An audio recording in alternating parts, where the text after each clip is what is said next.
అప్పుడు F1 ఇక్కడ race conduct చేయడానికి మొదలు 1500 ఎకరాల భూమి సేకరించాలనుకున్నారు హైదరాబాద్లో గోపన్పల్లి ప్రాంతంలో. తర్వాత 1500 నుంచి 580 ఎకరాలకు కుదించినారు. మొత్తంగా 400 ఎకరాలకు నోటిఫికేషన్ ఇచ్చారు.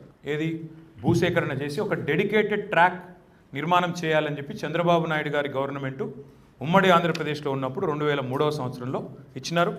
ఇప్పటి ముఖ్యమంత్రి రేవంత్ రెడ్డి భూమి కూడా ఆ 400 ఎకరాల ల్యాండ్ ఎక్విజిషన్లో ఉన్నది. గోపనపల్లిలో సర్వే నంబర్ 127 ఆయన మొన్న అఫిడవిట్, ఇది Revanth Reddy affidavit, survey number 127లో 31 ఎకరాల భూమి ఉందని చెప్పి గోపన్పల్లిలో రేవంత్ రెడ్డి గారు డిక్లేర్ చేసినారు. దాని ప్రకారం ఈ భూమికి కూడా ఆనాడు ఫార్ములా 1 రేస్ కండక్ట్ చేయడానికి అప్పుడే మరి ల్యాండ్ అక్విజిషన్ నోటీస్ కూడా ఇవ్వడం జరిగింది. ఇప్పుడు ఆ కేసు కూడా కోర్టులో ఉంది. ఇంకా రైతులు మేము ఇవ్వమని కోర్టుకు పోయినరు, అసలు అవసరం ఏముందని కోర్టుకు పోయినరు.